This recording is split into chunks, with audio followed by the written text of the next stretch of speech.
सभी को नमस्कार और live your best life unscripted में आपका स्वागत है। मैं आपका होस्ट अजय खन्ना हूं। आज का एपिसोड उस विषय के बारे में है जिसकी हम कभी बात नहीं करते, और वो है मानसिक मजबूती। वो आंतरिक शक्ति जो हमें तब वापसी करने में मदद करती है जब जीवन हमारे सामने कठिन परिस्थितियां फेंकता है। और इसे एक्सप्लोर करने के लिए इससे बेहतर कौन होगा जो वास्तव में इसे जीता है। पलक कोहली।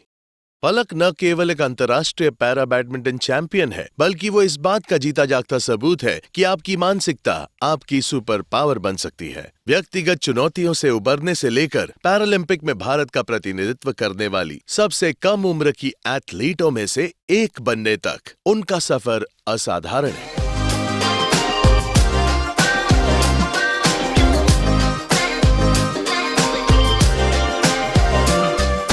पलक, शो में आपका स्वागत है। आपको यहाँ हमारे साथ पाकर बहुत अच्छा लग रहा है और मैं शायद कुछ सालों बाद नवाबों के शहर लखनऊ आ रहा हूँ। क्या आपको ये शहर खास तौर पे पसंद है? जी, सबसे पहले मुझे आज यहाँ बुलाने के लिए आपका बहुत बहुत शुक्रिया। और मुझे ये जगह पसंद है और ये बहुत अच्छा शहर है। हमें यहाँ हर तरह का खाना मिलता है और अगर आपको चिकन और कबाब पसंद है तो यहाँ का सब कुछ बहुत मशहूर है और मुझे लगता है कि ये बहुत खूबसूरत शहर है।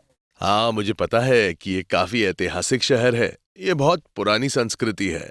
तो पलक, आप एक आइकॉन रही हैं। युवाओं के साथ आपकी चर्चा होती रहती है। वो वास्तव में आपको अपना आदर्श मानते हैं।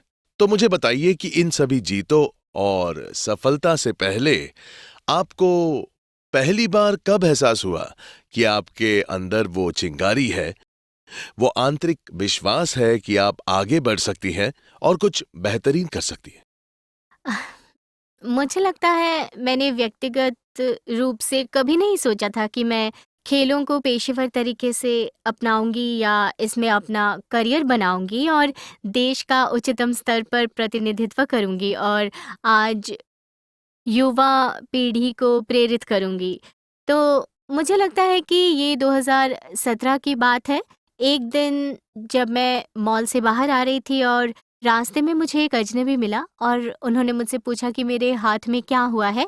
मैंने बताया कि ये जन्म से है, क्योंकि ऐसे सवालों की आदी थी मैं। और उस दिन मुझे याद है पहली बार किसी ने मुझसे कहा कि आप खेलों में कमाल कर सकती हैं और ऐसे ऐसे पैरा स्पोर्ट्स होते हैं और पैरा बैडमिंटन है और आप यंग हैं और अगर आप इससे शुरुआत करती हैं तो आप इसमें बहुत अच्छा कर सकती है। मैंने एक सरकास्टिक स्माइल दी, क्योंकि पास्ट में जीवन में कई स्थितियों से गुजरी थी जहां मुझे बताया गया था कि खेल मेरे बस की बात नहीं है या मुझे उस तरफ नहीं देखना चाहिए और मुझे अलग बैठने और दूसरों को खेलते हुए देखने या रेफरी बनकर उन्हें जज करने के लिए कहा गया था और मुझे इसका हिस्सा बनने से रोका गया था। तो उस घटना के बाद जब मेरी माँ को उस व्यक्ति का कांटेक्ट मिला तो हमें नहीं पता था कि वो भारतीय पैरा बैडमिंटन टीम के मुख्य कोच हैं। बाद में हमें पता चला कि वो गौरव खन्ना सर हैं और वो भारत में पैरा स्पोर्ट्स के लिए द्रोणाचार्य और पद्मश्री अवॉर्डी हैं। तो मुझे लगता है कि वो मेरे जीवन में दिशा बदलने वाला मोड़ था, जहाँ मुझे इसके एक अलग पहलू के बारे में पता चला।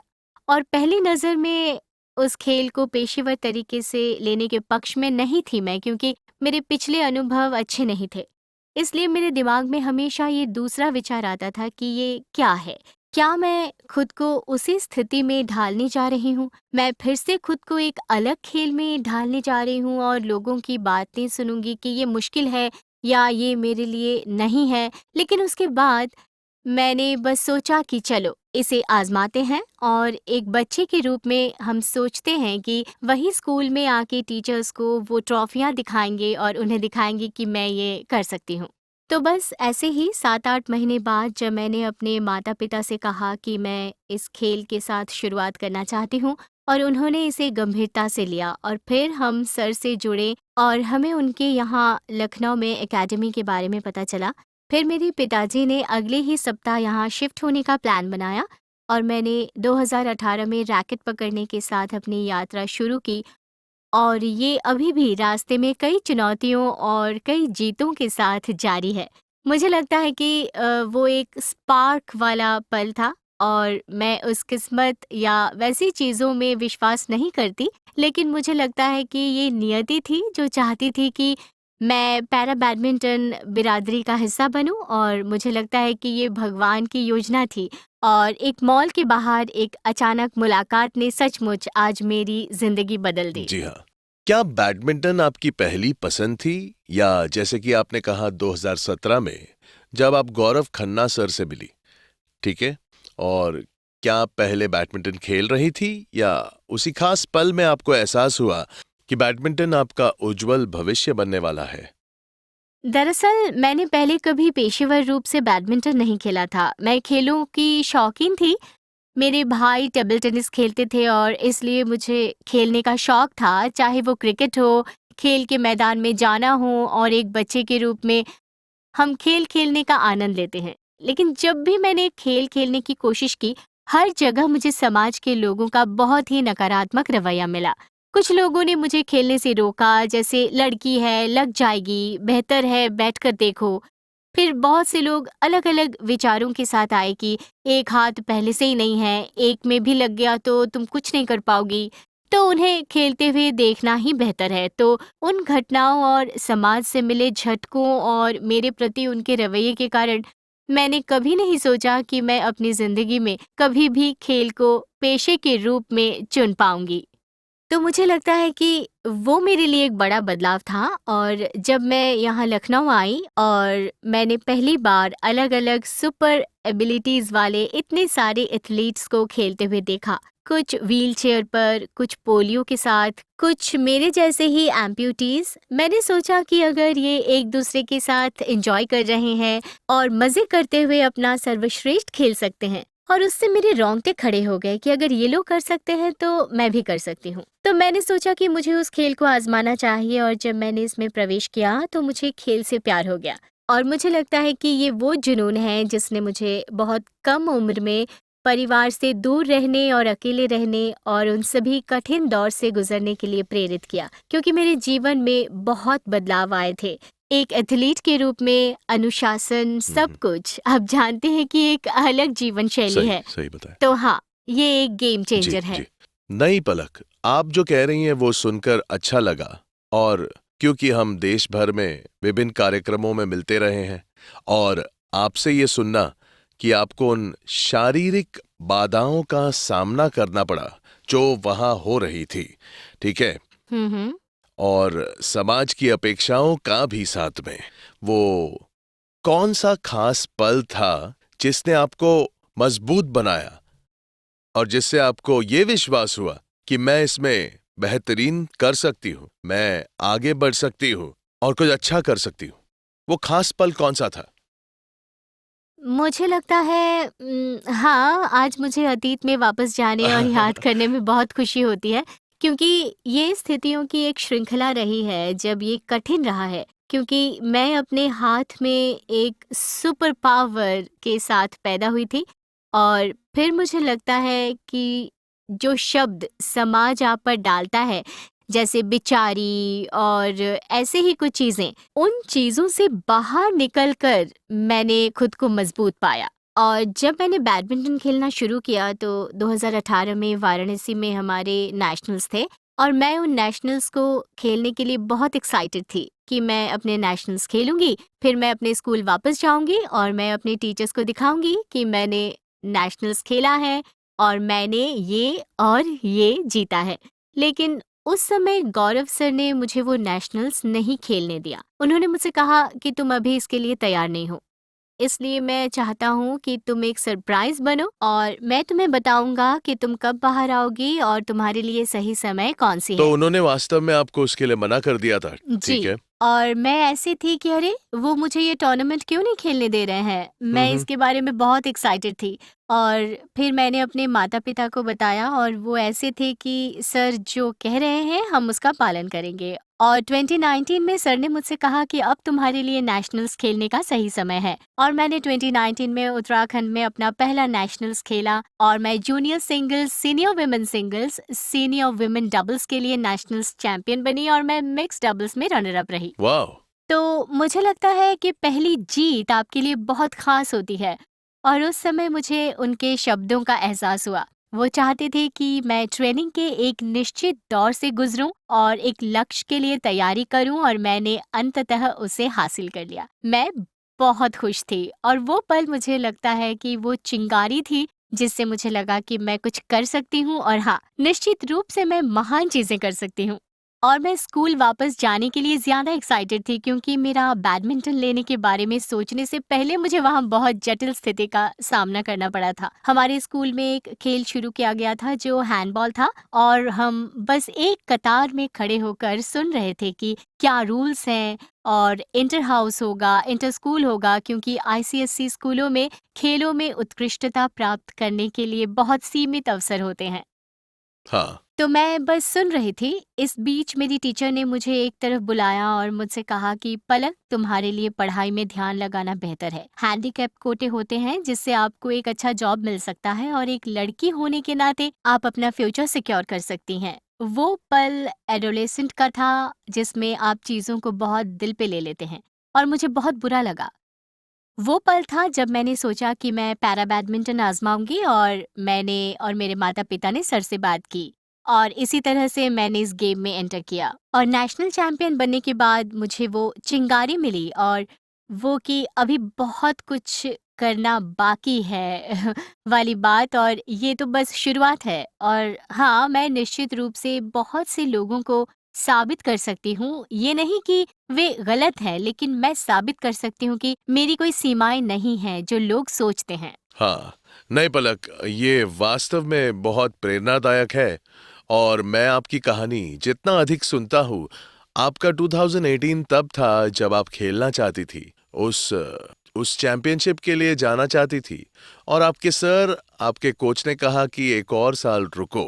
या जब आप स्कूल गई तो उस टीचर ने पढ़ाई पर अधिक ध्यान देने और हैंडीकैप कोटे के बारे में बात की। मुझे बताइए, जब ये सारी बातचीत हो रही थी तो आपकी मानसिक स्थिति क्या थी, और आप मजबूत रहने और ध्यान केंद्रित करने की कोशिश कैसे कर रही थी?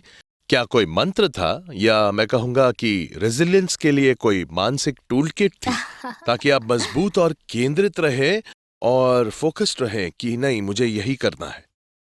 मुझे लगता है पहले ये मेरे लिए बहुत कठिन था, क्योंकि एक बच्चे के रूप में वो निश्चित कार्य पाना जहाँ लोग आपका नाम भी नहीं जानते, लेकिन वे आपको आपकी शारीरिक उपस्थिति से आंकते हैं, ये बहुत ही चैलेंजिंग है। एक बच्चे के रूप में आप परिपक्व नहीं होते कि कैसे चीज़ों को डील करो या लोगों को क्या रिप्लाई दो। लोग आसपास देखते हैं और अपने कान पकड़ते हुए कहते हैं कि अरे हम्म। भगवान, ऐसा किसी के साथ ना करे।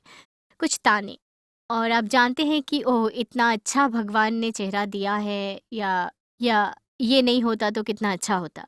ऐसे कुछ टैगलाइंस, और उस अवधि के दौरान बहुत कठिन था। लेकिन जब मैं बैडमिंटन में आई तो मुझे लगता है, और मैं उस खेल का हिस्सा बनकर बहुत आभारी महसूस करती हूँ, और इसने मुझे एक उद्देश्य दिया है, और मैं इसके बारे में बहुत धन्य महसूस करती हूँ। और ट्रेनिंग की उस यात्रा के दौरान बहुत सारे टूर्नामेंट को एक्सप्लोर करना, बहुत सारी चुनौतियाँ और जीवन में उतार-चढ़ाव, क्योंकि मैंने सीखा है कि हमारी थाली में हमें भोजन के सभी स्वाद चाहिए, और अगर हम अचार और मिर्च डालते हैं तो ये अलग स्वाद है, ये अधिक स्वादिष्ट है, और अंत में अगर हम मिठाइयों की ओर देखें तो ये और अलग और अधिक स्वादिष्ट है। तो मुझे हम्म। लगता है कि वे मिर्च कुछ ऐसी ही हैं। वे बाधाएँ जो रास्ते में आती है, और ये एक तरह से मुझे लगता है कि ये जीवन को बहुत सुंदर बनाता है। हम्म। तो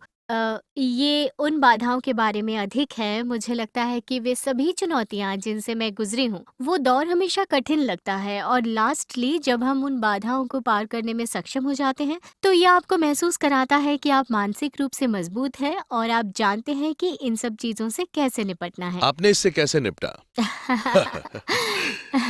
क्या आपके पास बहुत सारी मिर्चियाँ थी? मुझे नहीं, मैं तो ये इसलिए कह रहा हूँ क्योंकि आपने कहा मिर्ची थी। फिर मिर्च के बाद आपके पास कुछ मीठा होता है। तो मैं आपसे जो समझने की कोशिश कर रहा हूँ पलक, ये है कि उस समय आपके दिमाग की मानसिक स्थिति क्या थी जब आपके पास ये सभी ताने थे जिसे आप कहते हैं, आपने कैसे मैनेज किया? उस समय आपके दिमाग में क्या चल रहा था? एक बच्चे के रूप में ये बहुत कठिन था। हाँ, क्योंकि I was in a age group of adolescent, जहाँ वास्तव में हम बहुत से लोगों को देखते हैं, वो बॉयज़ हो या गर्ल्स हो, वो अपने फ़िज़िक के प्रति अधिक सचेत हो जाते हैं, अपने चेहरे के रंग और सब कुछ के प्रति अधिक सचेत हो जाते हैं। तो उन चीज़ों को सँभालना बहुत कठिन हो जाता है और वो टफ़ टाइम था। हम्म। और आज जब मैं पीछे मुड़कर देखती हूँ, तो मुझे लगता है कि वो कुछ भी नहीं था, लेकिन उस दौर में ये कठिन था। मुझे लगता है कि जब मैं बैडमिंटन में आई तो इसने मुझे और उद्देश्य दिया। उससे पहले मैं संघर्ष कर रही थी। मुझे नहीं पता था कि क्या सही है और क्या गलत है। चारों ओर बहुत से लोग आपको ये ना करने के लिए कह रहे थे, आपको करने से रोक रहे थे, आप पर सीमाएँ लगा रहे थे, बस आपको जज करके।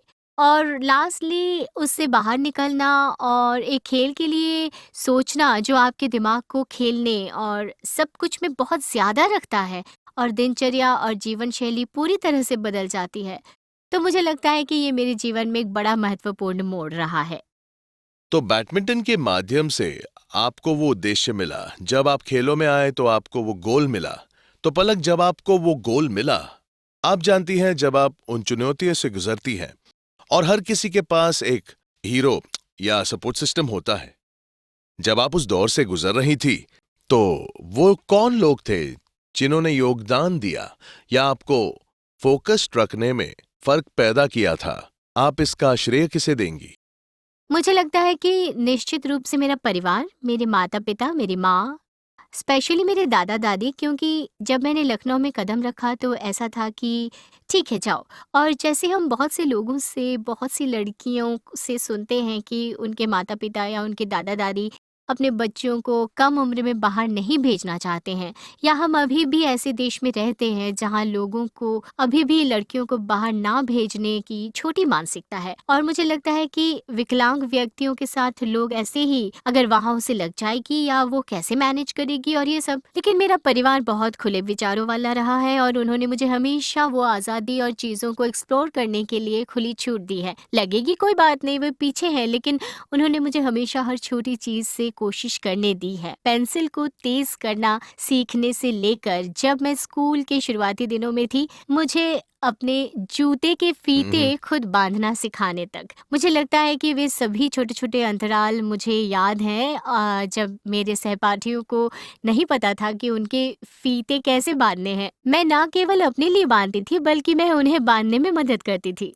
वाओ! और आसपास के लोग हैरान थे कि वे नहीं कर पा रहे हैं और मैं कैसे कर सकती हूँ, क्योंकि मुझे वो खुली छूट मिली। और जब भी मैं कुछ कोशिश करती थी, चाहे वो साइकिल चलाना हो या किसी भी जगह पर, मेरे मॉम डैड और मेरे भाई मेरे पीछे होते थे, लेकिन उन्होंने मुझे पूरी आज़ादी और मेरे लिए कोशिश करने के लिए पूरी खुली छूट दी है। अगर मैं अपना संतुलन खो दूंगी तो वे मदद के लिए आएंगे, लेकिन हाँ। ये मुझे ही कोशिश करनी है। तो मुझे लगता है कि वो सभी सुपर हीरो हैं और मुझे लगता है निश्चित रूप से गौरव सर, जिनके कारण मैं खेल में आई, हाँ। और वो व्यक्ति जिसने वास्तव में आज मेरे जीवन को बदल दिया। और सभी हीरो हैं और मुझे लगता है निश्चित रूप से अब हर्बलाइफ परिवार के साथ, हर्बलाइफ के लाखों लोग, सर आप, और मैं सोचती हूँ कि आसपास के हर कोई, वो सभी हमारे हीरो हैं। और मुझे लगता है कि जीवन बस एक फ़िल्म की तरह है, कोई विलेन नहीं है, हाँ। कोई हीरो नहीं है, कोई समस्या नहीं है और कोई समाधान नहीं है।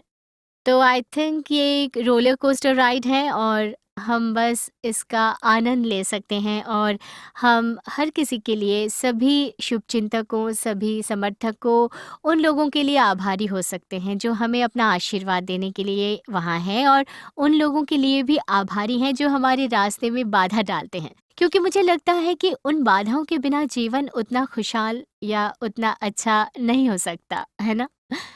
मुझे मुझे वो टिप्पणी पसंद आई जिसका पलक ने अभी उल्लेख किया।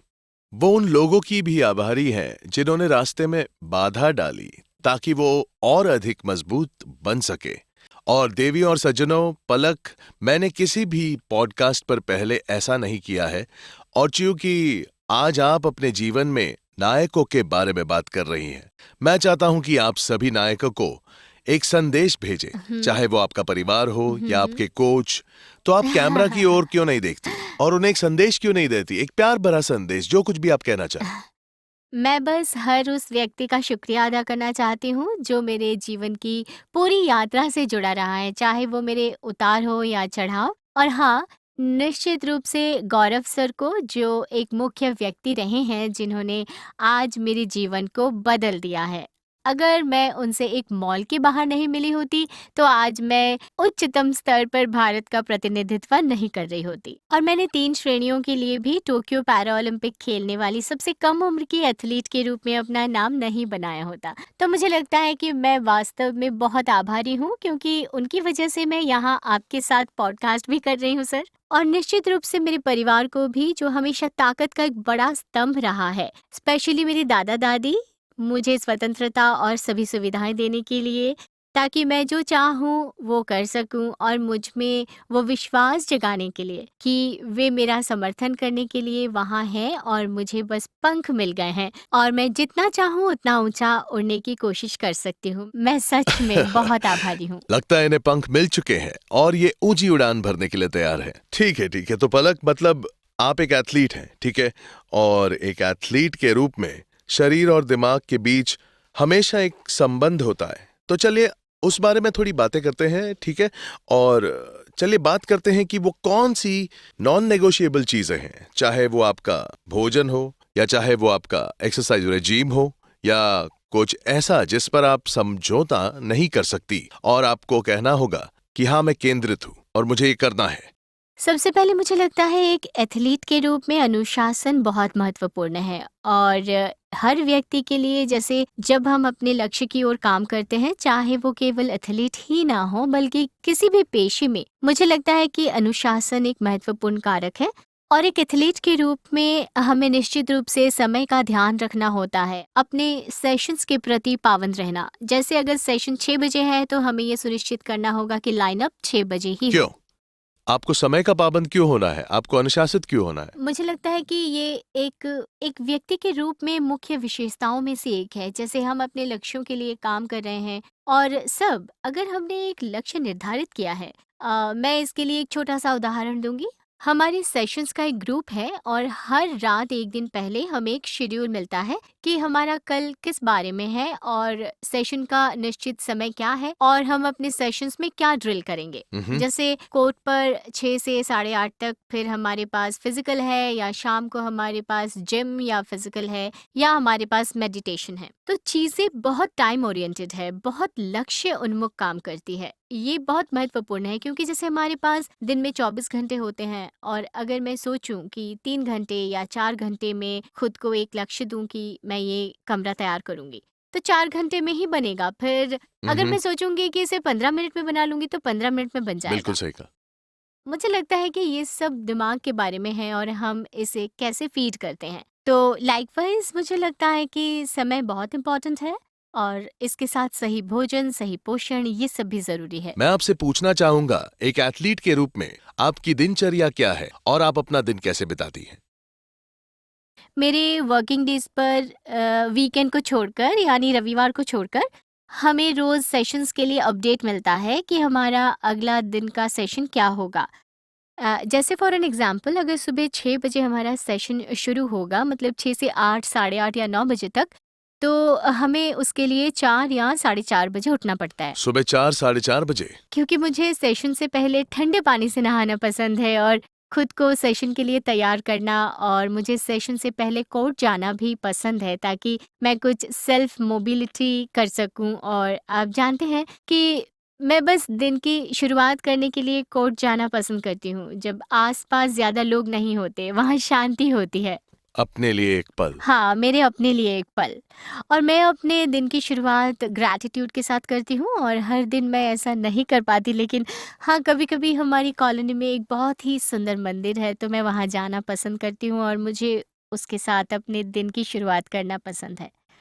और हमारा सेशन होता है, सेशन के बाद हम नाश्ता करते हैं, और बीच में हमारे पास एक अच्छा आराम सेशन भी होता है, और फिर हम दोपहर में कोर्ट सेशन में जाते हैं, जिसके बाद जिम होता है, और कभी-कभी शाम को मेडिटेशन, और ये सब होता है। तो हाँ, खेलना, आराम करना, रिकवर करना, लंच करना, फिर से खेलना, कुछ स्नैक्स लेना, फिर जिम सेशन, स्ट्रेंथ सेशन। तो हाँ। और आपने कहा वीकेंड्स को छोड़कर आप वीकेंड पर क्या करती हैं? फिल्में देखती हैं? नहीं, मुझे फ़िल्मों का ज़्यादा शौक नहीं हाँ। है, लेकिन मुझे अपने खुद के साथ समय बिताना पसंद है। मुझे कुछ ड्राइंग करना और अगले हफ्ते के लिए अपनी प्लानिंग लिखना पसंद है, मेरे पास अपने लिए क्या है। तो हाँ, छोटी-छोटी चीज़ें जो भी मुझे खुश करती हैं, अपना कमरा सेट करना और वो सभी पेंडिंग लॉन्ड्री के काम और ये सब करना। तो हाँ। अब ये सुनना अच्छा था, और दो चीजें जो आपने उसमें उल्लेख किया था वो था अपने लिए एक पल खोजना, और अब आपने ये भी उल्लेख किया कि वीकेंड में भी आप अपने लिए समय निकालने की कोशिश करती हैं। तो मैं आपसे पूछना चाहता हूं कि आप लखनऊ के इस खूबसूरत शहर में हैं, ठीक है, जहां अवधी भोजन लोकप्रिय है और कोई भी इस भोजन से ललचा सकता है। आपके लिए ये कितना महत्वपूर्ण है कि आप क्या खाती हैं और पीती हैं?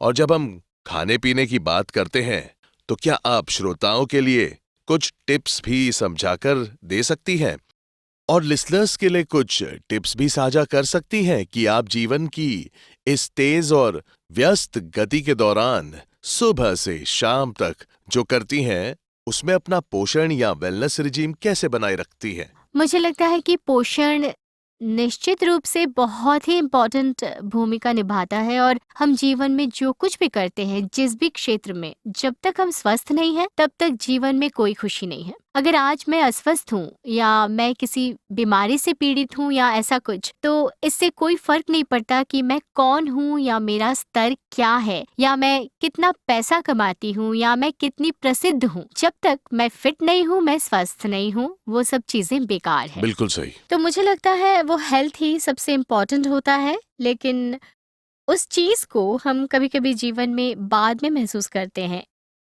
या जब कोई बीमारी हो जाती है या कोई रोग हो जाता है, तब हमें रियलाइज़ेशन होता है कि वो हेल्दी हैबिट्स कितनी इम्पोर्टेंट होती, क्योंकि उन पे स्टिक रहना इज़ मोर डिफ़िकल्ट। हमारे पास न्यूट्रिशनिस्ट हैं, हम प्लान्स बनाते हैं, बट राइट टाइम पे क्या खाना है हम कभी-कभी फिर भी मिस कर देते हैं।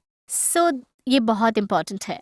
और एक एथलीट के रूप में रिकवरी के लिए we need to fuel our body with best ingredients, best food, ताकि ये केवल एक मैच ना हो जो मैं खेलूंगी। ये सिर्फ इतना ही नहीं है कि मैंने आज बहुत अच्छा खेल लिया तो मैं एक चीट मील ले सकती हूँ या मैं जो चाहूँ खा सकती हूँ। ये इसके बारे में भी है कि कल मुझे खेलना है, मुझे अगले दिन के लिए खुद को तैयार करना है।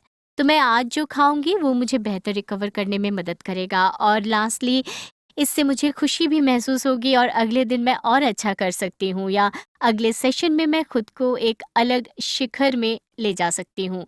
मेरे भोजन के सेवन और पोषण के लिए निश्चित रूप से, जैसा कि मैं हर्बलाइफ का भी हिस्सा हूँ, तो मैं उससे बहुत खुश हूँ, और सेशंस के दौरान मेरी ऊर्जा के लिए और प्रोटीन बिल्डअप भाग के लिए भी मेरे पास सबसे अच्छा पोषण है। तो मुझे इसके बारे में ज़्यादा नहीं सोचना पड़ता, क्योंकि मैं उस ब्रांड के साथ हूँ जिसे निश्चित रूप से दूसरे विचार की आवश्यकता नहीं है। और मुझे इस समुदाय का हिस्सा बनना भी पसंद है, क्योंकि ये केवल लोगों को बनाना या उन्हें करियर के अवसर देना नहीं है, बल्कि ये एक मुख्य जागरूकता भी पैदा कर रहा है जो स्वास्थ्य के बारे में है, स्वस्थ आदतों, स्वस्थ पोषण और सब कुछ के बारे में, क्योंकि मुझे लगता है कि जीवन में यही सब कुछ जी है। बिल्कुल सही। हम जितने मर्जी अमीर हो जाएं, हम जितने मर्जी नेम फेम कमा लें इस दुनिया में, और जहाँ भी हम यात्रा करें, जब तक हम फिट नहीं हैं या हम अच्छे नहीं हैं, हम एंजॉय नहीं कर सकते। और एक बात जो आपने बताई पलक, जो मुझे बहुत पसंद आई, वो है कि जो हम आज खाते हैं वो जरूर फ्यूचर में इफेक्ट हमें करेगा। तो व्यूअर्स, जो बातें हमने की है, तो व्यूअर्स, पलक इसी बारे में बात कर रही थी, और ये कितना महत्वपूर्ण है।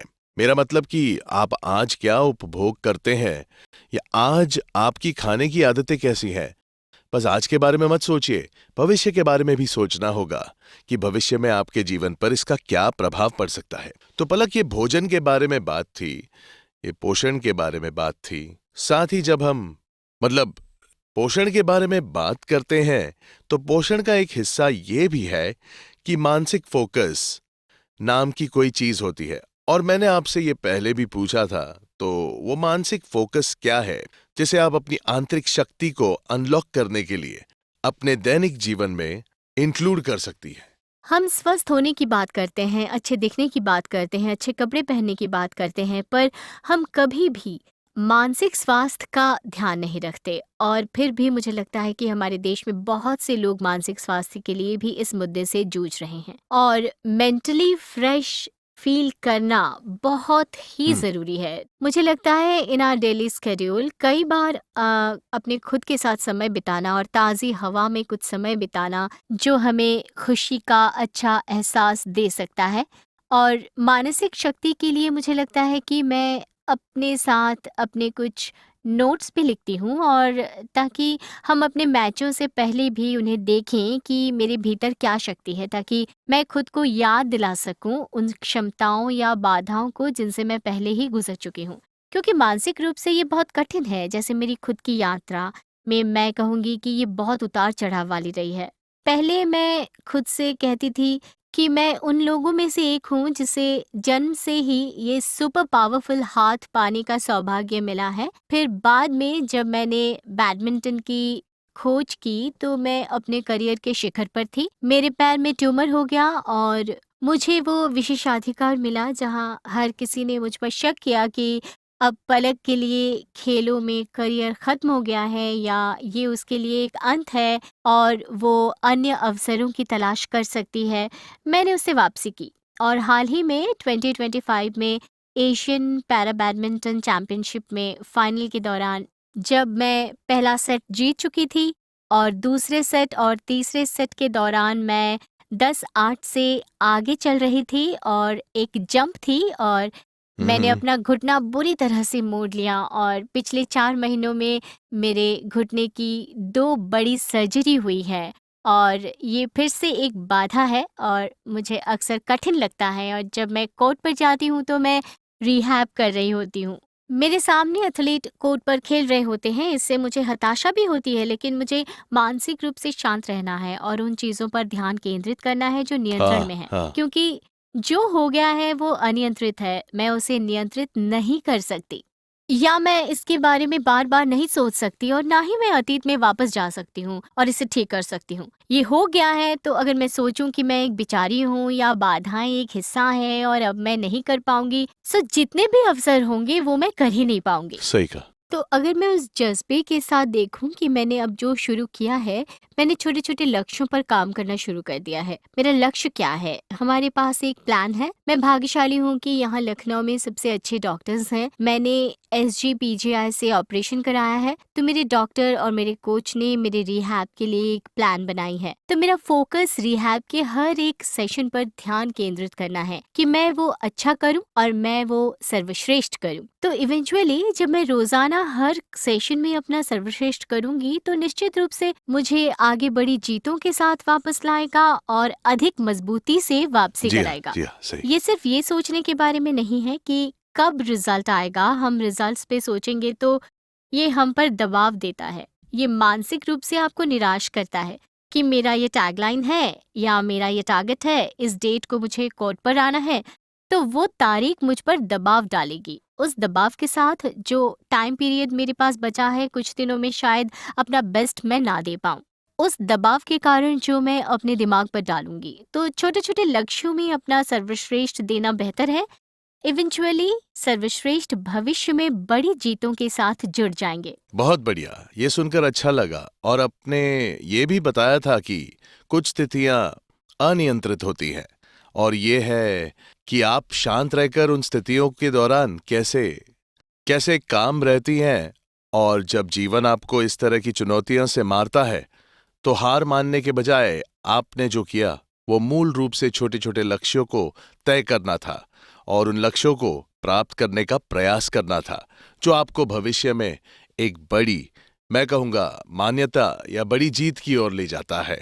और आप जानती हैं पलक, जब हम बात करते हैं कि पैरालंपिक निश्चित रूप से बहुत छोटा मंच नहीं है, ये एक बहुत बहुत बड़ा मंच है और आपकी क्षमता वाले एथलीट के साथ आप हमेशा सुर्खियों में रहती। मुझे बताइए, जब आप किसी बड़े मैच के लिए जाती है, ठीक है, तो आप उस समय शांत कैसे रहती हैं? और आपको तो पता ही है कि आप एक बड़े मैच की ओर बढ़ रही हैं और आप सुर्खियों में रहने वाली हैं, जैसा कि आपने फाइनल के बारे में बताया है ना? आप मानसिक रूप से खुद को कैसे शांत करती है कि ये एक बड़ा मैच होने वाला है? तो उस समय आपके दिमाग में क्या चलता है? आई थिंक ये सब छोटी-छोटी चीज़ों की तरह है।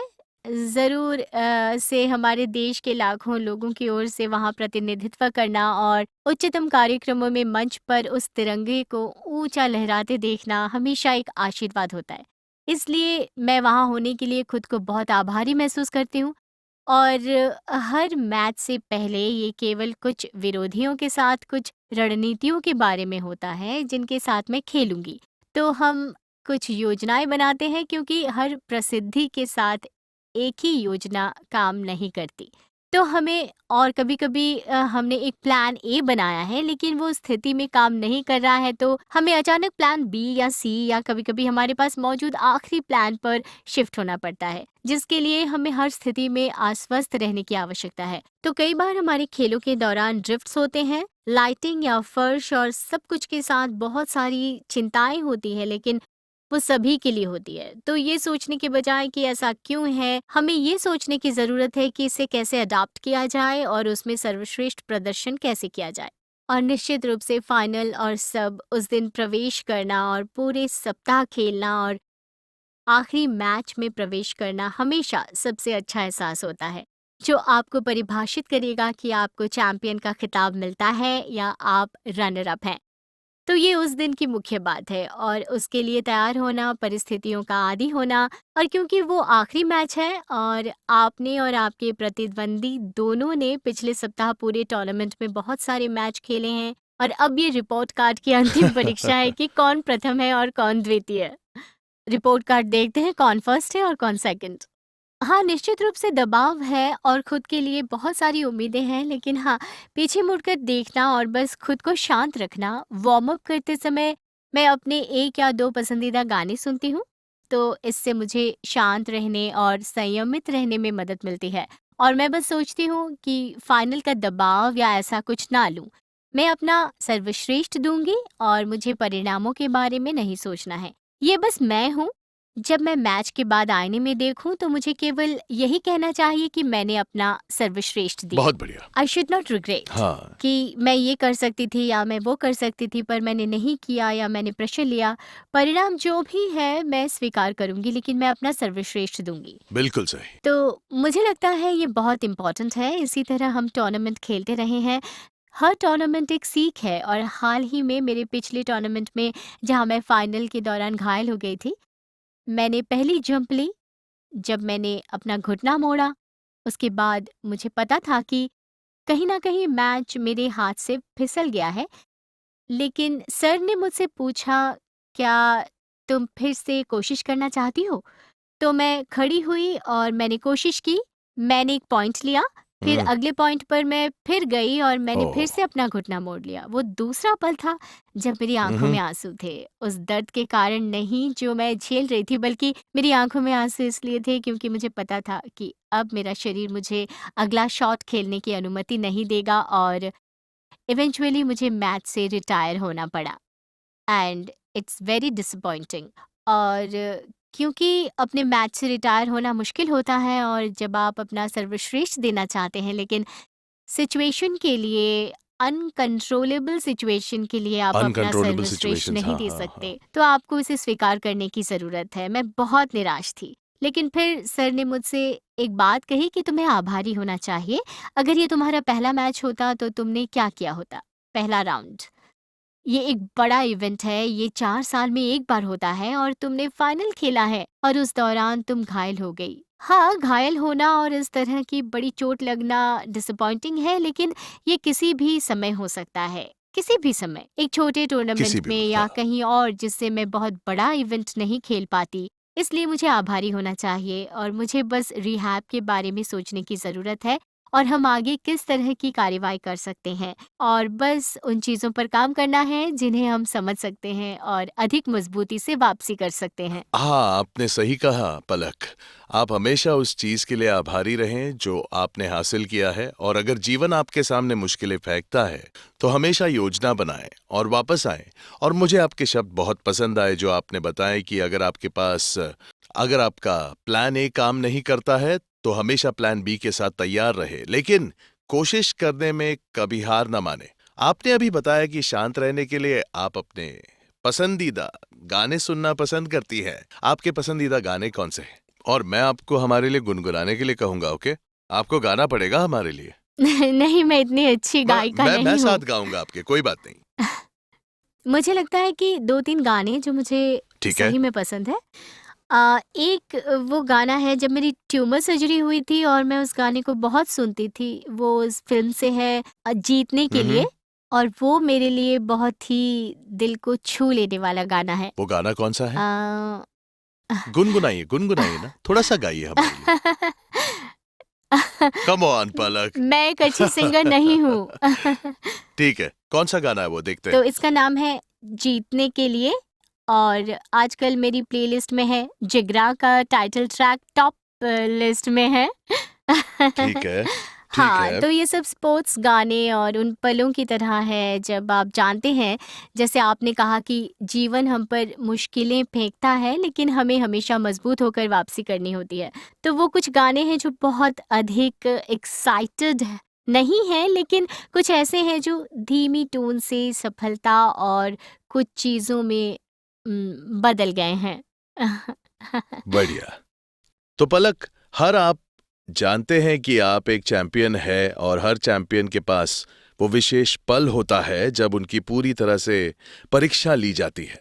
क्या आपने अपने जीवन में या अपने करियर में उस विशेष पल का सामना किया है जहां शारीरिक या मानसिक रूप से आपको लगा कि बस ये असंभव है, मैं इससे आगे नहीं जा सकती? और अगर आपने उस पल का सामना किया तो आपने उस पल को कैसे पार किया? दरअसल मुझे लगता है कि मैंने उन पलों का बार-बार सामना किया है, क्योंकि जब मुझे हम्म। बैडमिंटन के बारे में नहीं पता था तो मैं कभी इतनी शुक्रगुज़ार या इतनी आभारी नहीं थी। मेरे पास हमेशा भगवान से ये सवाल था कि मैं हम्म। ही क्यों? और वो मैं ही क्यों तब बदल गया जब मैं बैडमिंटन में आई और जब मुझे उद्देश्य मिला। लेकिन उससे पहले मुझे हमेशा ये विचार आता था कि मुझे ही ये भूमिका निभाने के लिए क्यों मिली, क्योंकि मैं एक ऐसे स्कूल में थी जहाँ केवल मैं ही अलग थी और मुझे बहुत से लोगों से ताने सुनने को मिलते थे। तो उससे मुझे लगता था, अरे मैं ही क्यों, जैसा कुछ। और बाद में जब मैंने पैरा स्पोर्ट्स में अपना करियर शुरू किया और टोक्यो पैरालंपिक और एशियन पैरा यूथ गेम्स और हर जगह होने के नाते मैं अपने करियर के शिखर पर थी जब मेरे पैर में ट्यूमर हो गया। मुझे लगता है हम्म। कि वो एक बड़ा महत्वपूर्ण मोड़ था, और ये बहुत अलग तरह का एहसास होता है जब आपके आसपास के लोग कह रहे होते हैं और आप उनसे सुन रहे होते हैं कि अब तो इसका करियर ख़त्म, या आप जानते हैं कि डॉक्टर इतने आश्वस्त नहीं थे कि मैं कोर्ट पर वापस आ सकूं, या वे मुझे एलीट लेवल पर फिर से खेलने का आश्वासन दे सकें। तो मुझे लगता है कि वो केवल एक पल नहीं था जहां मेरी शारीरिक शक्ति का परीक्षण किया गया था, ये मानसिक शक्ति का बहुत अधिक परीक्षण था। मैं लखनऊ में ही रही, मैंने फिर से परिवार से दूर रहना चुना और बस काम करती रही। मैंने काम किया, मैंने अपने ऊपरी शरीर, अपने कोर और शरीर के अन्य क्षेत्रों पर काम करना शुरू कर दिया, उस ट्यूमर वाले पैर को छोड़कर, ताकि इवेंचुअली जब मैं वापसी करूं तो अन्य चीज़ें काफ़ी मजबूत हो और मैं खुद को संतुष्ट महसूस करूं, और आप जानते हैं मैं खुद को और अधिक मजबूत महसूस करूं। आई थिंक वो एक टफ फेज़ था, और मुझे लगता है कि हाल ही में पिछले 4 महीनों में 2 बड़ी सर्जरी से गुजरना, उसके बाद अपने शरीर पर फिर से भरोसा करना बहुत चैलेंजिंग है। क्योंकि हम्म। उसके कारण मेरे चलने का तरीका, मेरी चाल खराब हो गई है, मैं उस पर पूरा भार नहीं डाल सकती। और क्योंकि घुटनों में चोट उसी पैर में है जिसमें ट्यूमर था, इसलिए इसने मेरी रिकवरी को थोड़ा और जटिल बना दिया है। तो वो रेंज और शुरुआत में जो अन्य एथलीटों के लिए पहले प्राप्त करना आसान होता है, वो तुलनात्मक रूप से मेरे लिए अधिक कठिन है। कभी-कभी आपको संदेह महसूस होता है, अरे हो पाएगा कि नहीं, या आप जानते हैं कि कैसे होगा, आप अपना सर्वश्रेष्ठ कर रहे हैं, लेकिन फिर भी कई बार हर दिन आप अपने 10 में से 10 पर नहीं होते हैं। कभी-कभी मेरे लिए भी ऐसे दिन होते हैं जब मैं अपना सर्वश्रेष्ठ महसूस नहीं करती। सर ने मेरी नोटबुक में मेरे लिए एक चार्ट बनाया, तो उन्होंने मुझे एक तरफ लिखने के लिए कहा कि मेरे जीवन में मेरे पास क्या परमानेंट चीज़ें हैं और मेरे जीवन में मेरे पास क्या टेम्परेरी चीज़ें हैं। हम्म। तो जब मैंने उन चीज़ों को सूचीबद्ध किया, तो मुझे नहीं पता था कि उन्होंने मुझे ऐसा करने के लिए क्यों कहा है। मैंने किया। मेरे परमानेंट चीज़ों में और जो चीज़ें मेरे पास हैं, मेरा परिवार, मेरे समर्थक और हर कोई, और जो उपलब्धियाँ मैंने हासिल की है, और जब मैंने टेम्परेरी चरण को देखा तो वो बस चोट थी और कुछ बहुत बिल्कुल। ही 2-3 चीज़ें थी, टेम्परेरी थी। फिर उन्होंने मुझसे कहा कि क्या तुम्हें एहसास भी है कि तुम उन टेम्पररी चीज़ों की वजह से डिप्रेशन में जा रही हो, बहुत कठिन सोच रही हो, जो कि इवेंचुअली आज नहीं तो कल ठीक बिल्कुल। होना ही है, अगर तुम अपना हाँ। सर्वश्रेष्ठ दे रही हो। तो तुम्हें बस अपना सर्वश्रेष्ठ देने पर ध्यान केंद्रित करने की आवश्यकता है। ये तुम्हारी मदद करेगा। जो तुम्हें लगता है कि मैंने भी इन सभी कठिन परिस्थितियों से मानसिक शक्ति प्राप्त की है, और आई थिंक चोटें और उस ट्यूमर का वो चरण, और हाँ, ये बस टेम्पररी टेम्परेरी। था। और मैंने बस सही चीज़ को आगे बढ़ाया, और मैंने खुद को मानसिक रूप से मजबूत रखा कि मैं बस खुद को अपने अगले बड़े लक्ष्य के लिए केंद्रित रखूं। ये मेरा टारगेट है। मेरा टारगेट है LA 2028। तो निश्चित हम्म। रूप से मुझे उसके लिए देखना होगा। मुझे पैनिक नहीं करना है कि मैं आज ही ठीक हो जाऊं या आज ही रनिंग स्टार्ट कर दूं। शरीर को ठीक होने के लिए समय चाहिए, इसलिए हमें उसे ठीक होने का समय देने की आवश्यकता है। लेकिन इसके साथ ही मैं ध्यान केंद्रित कर सकती हूँ कि वो हीलिंग के साथ साथ पॉजिटिव वो कौन माइंडसेट। से क्षेत्र हैं जिन पर मैं और काम कर सकती हूँ। पॉजिटिव माइंडसेट, ये कहना आसान है मैं कहूँगी, लेकिन उन कठिन परिस्थितियों में खुद पर लागू करना मुश्किल है। लेकिन इवेंचुअली आई थिंक वे सभी चीज़ें आपको और अधिक मजबूत बना देती है।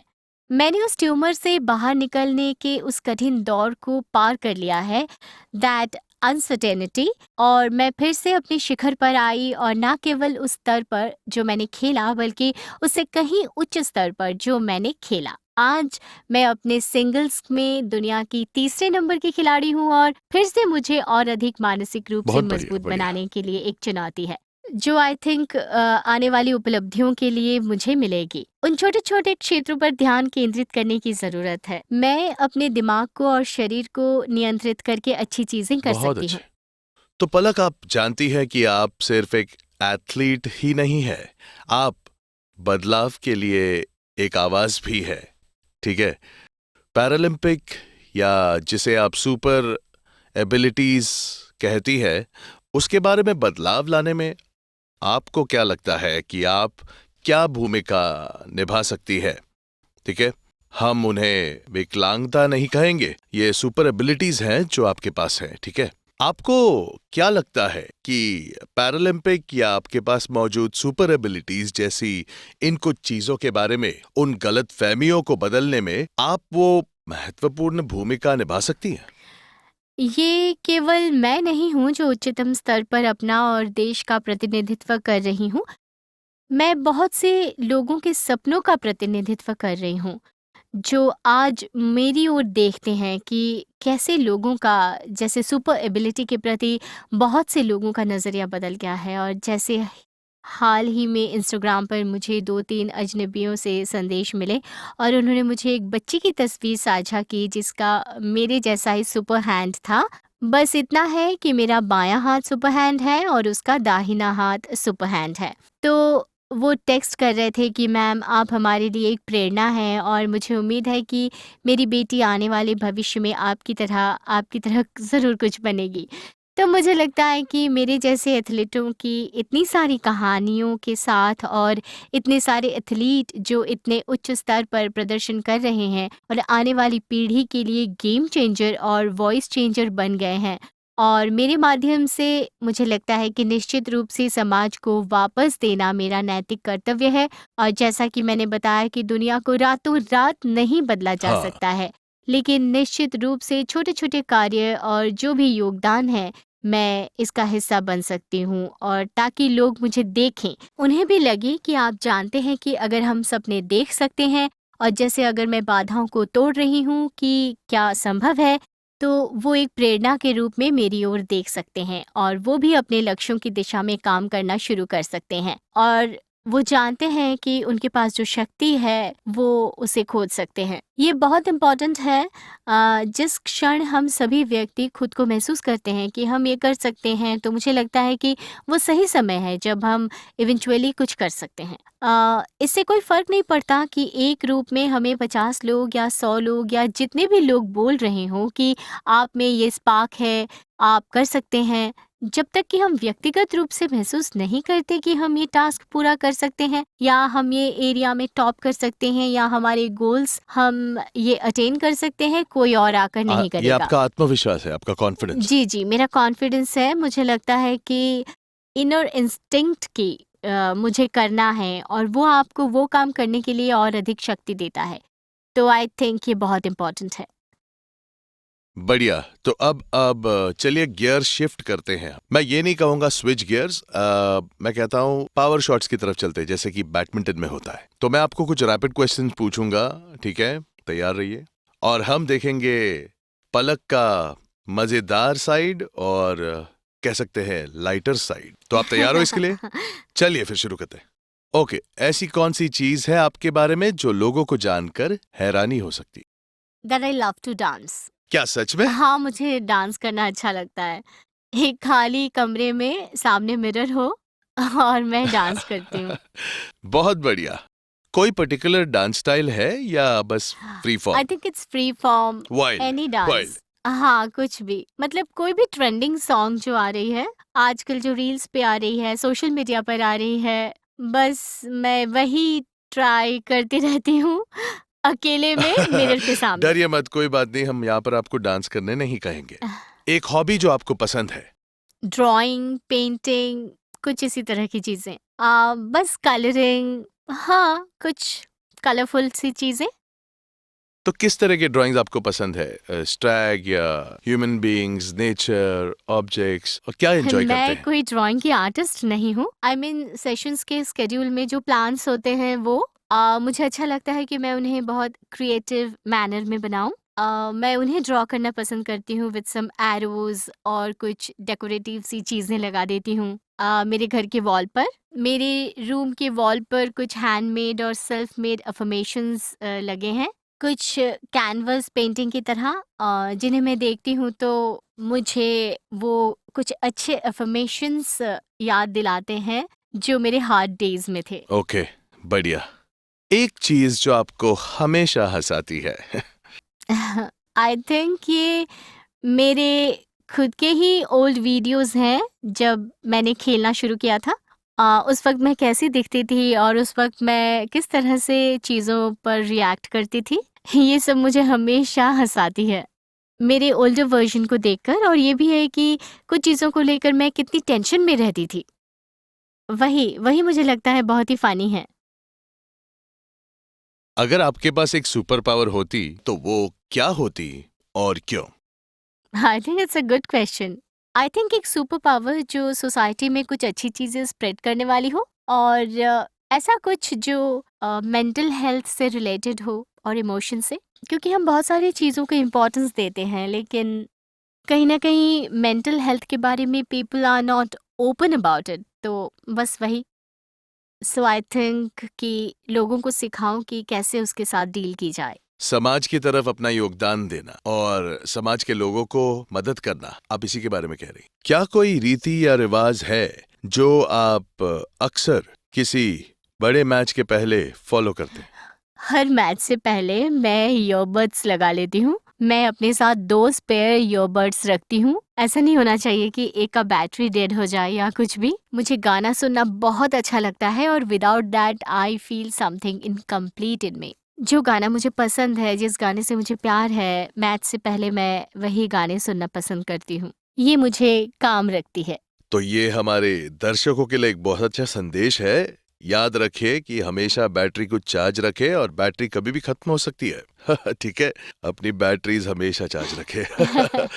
ठीक है, बढ़िया। ये बस मजाक था, इसको सीरियसली मत लीजिए दोस्तों। ओके, हाँ, तो अब हम अगर आपकी बात करें पलक, तो आपने एक ऐसी जिंदगी जी है जिसमें आपको मेहनत, ताकत और हिम्मत भी दिखानी पड़ी है। तो अगर कोई आज आपको सुन रहा हो और वो मेंटल रेजिलियंस पर काम कर रहे हो, तो वो एक क्या चीज है जिसको उन्हें ध्यान में रखना होगा?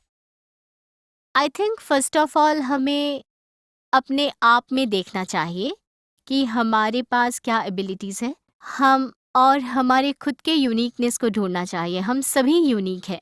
यहाँ पर कोई भी परफेक्ट नहीं है। हम अपने रूप में परफेक्ट नहीं हैं। जिस तरह से हम बोलते हैं उसमें परफेक्ट नहीं हैं। हम सभी गलतियाँ करते हैं और जीवन का ये एक हिस्सा है। और आई थिंक कि अपने अंदर देखना बहुत ज़रूरी है, जो मुझे लगता है एज एन इंडिविजुअल, क्योंकि हमारे पास कई शक्तियां हैं लेकिन हम वास्तव में उन्हें नहीं खोज पाते हैं। तो हमारे पास बहुत कठिन परिस्थितियों से निपटने की ताकत है, लेकिन जब तक कोई हर्डल्स ना आए, कोई चैलेंज ना आए, तो हमें हमारी स्ट्रेंथ भी रिवील नहीं होती। सो वो सब एक पार्ट है लाइफ की। लाइफ एक रोलर कोस्टर है और हर दिन ऐसा दिन नहीं होता जहां हम अपना सर्वश्रेष्ठ महसूस करते हैं। ऐसे भी दिन होते हैं जहां मैं भी लो महसूस करती हूँ, और ऐसे दिन भी होते हैं जब मुझे भी लगता है कि अब नहीं होगा या अब कैसे होगा। लेकिन वापसी करना इम्पोर्टेंट है और हार नहीं मानना कि अब नहीं होगा।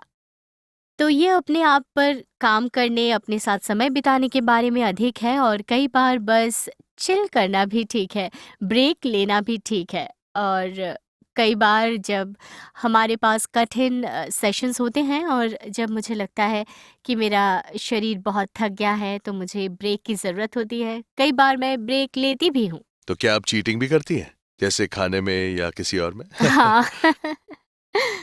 नॉट सो रेगुलरली, लेकिन मुझे लगता है कि वो भी बहुत इम्पोर्टेंट है। हर समय सख्त आहार या हर समय लक्ष्य, टारगेट, ये बहुत अधिक हो जाता है। तो कभी-कभी एक ब्रेक के साथ the new restart it's also more good.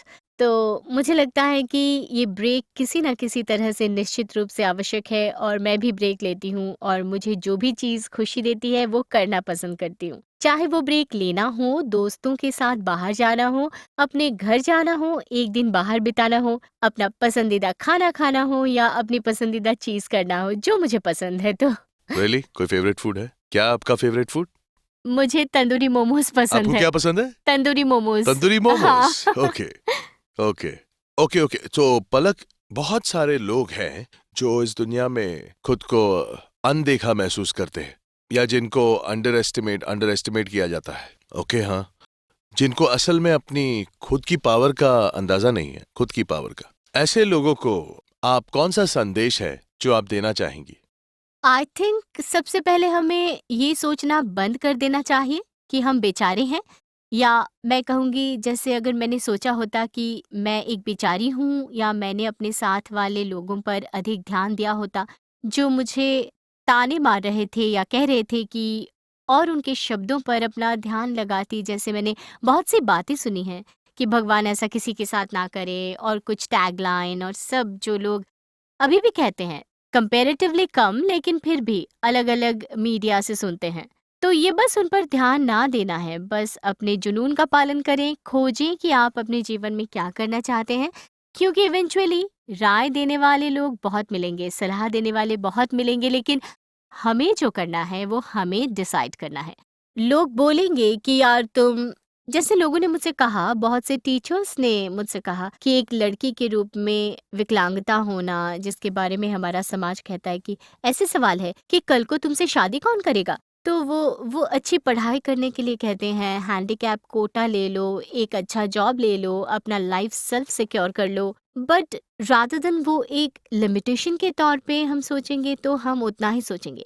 But if we take it and think out of the box कि अरे यार वो कर सकते हैं, तो हम क्यों नहीं?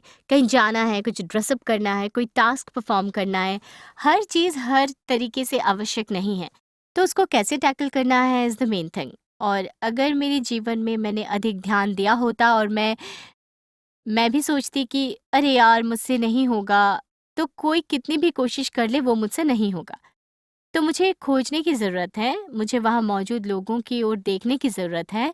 अब बहुत सारे कार्यक्रम हैं, बहुत सारे उद्यमी हैं, बहुत सारे एथलीट हैं और अलग-अलग सुपर एबिलिटीज़ वाले बहुत सारे लोग हैं, जो हर स्तर पर अपनी प्रतिभा दिखा रहे हैं। It's just not para sports, हर लेवल पे। Big big companies they are owning. विकास और युग में बहुत बदलाव है और वो लोग एक उदाहरण हैं कि कुछ भी इम्पॉसिबल नहीं है। तो आई थिंक मैंने आगे देखा, मैंने इस क्षेत्र में प्रवेश किया, मुझे एक उद्देश्य मिला। इसी तरह अगर किसी के लिए पैरा स्पोर्ट्स ना हो तो there are multiple areas where they can excel. It's the moment हम खुद सेल्फ रियलाइज़ करें और हम किस थॉट पे अटेंशन दें, दैट मैटर्स। हमें पॉजिटिव सोचना है तो वही होगा, नेगेटिव सोचना है तो भी वही होगा। बिल्कुल सही कहा आपने। सारा कुछ मेंटल खेल होता है। अगर आप पॉजिटिव सोचेंगे तो पॉजिटिव होगा और नेगेटिव सोचेंगे तो नेगेटिव होगा। तो पलक, आपसे मिलकर बहुत अच्छा लगा, आपसे बात करके खुशी हुई बहुत। आपकी ताकत की कहानी सुनकर, आपकी मेहनत की कहानी सुनकर और आपके हिम्मत की कहानी सुनकर, और आप सच में इन तीनों मायनों में एक साक्षात उदाहरण है।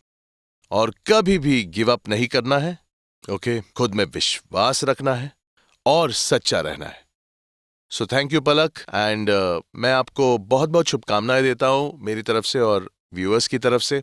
आपके अगले टूर्नामेंट के लिए बहुत बहुत शुभकामनाएं, और ओलंपिक्स के लिए भी जो 2028 में होंगी लॉस एंजलिस में। Thank you. All the best. Palak का सफर सिर्फ मेडल्स और रिकॉर्ड्स के बारे में नहीं, ये है मुश्किलों से लड़कर आगे बढ़ने की, अपने लक्ष्य पर तब टिका रहना जब कोई ना देख रहा हो, खुद पे विश्वास रखना जब कोई विश्वास ना करे। पलक ने एक चैंपियन होना रीडिफाइन कर रखा है, और वो भी सिर्फ कोर्ट पर नहीं, पर असल जिंदगी में भी। सारे दायरे तोड़ने से लेकर एक स्थिर भविष्य पर काम करने तक भारतीय खेल में पलक एक आवाज बन चुकी है रेजिलियंस की, एक मकसद की और धैर्य और साहस की। और उसके लिए हम आपके बहुत शुक्रगुजार हैं पलक। और जो भी हमें सुन रहे हैं, अगर आप कुछ सीखना चाह रहे हैं तो आप ये सीखें, और वो है कि आपका पावर आपको बाहर नहीं ढूंढना चाहिए, वो आपके अंदर ही है। खुद के बल पे कुछ कीजिए, अपने ऊपर विश्वास रखिए, अपनी बेस्ट लाइफ जीते रहिए। और अगर इस बातचीत से आपको प्रोत्साहन मिला, आपको हौसला मिला और आपका ध्यान खींच लिया, तो इसे शेयर कीजिए किसी जरूरतमंद के साथ। सब्सक्राइब कीजिए, रिव्यू दीजिए हमें, और हमें दोबारा मिलिए अगली बार on live your best life unscripted, क्योंकि ये सफर तो बस अभी शुरू हुआ है।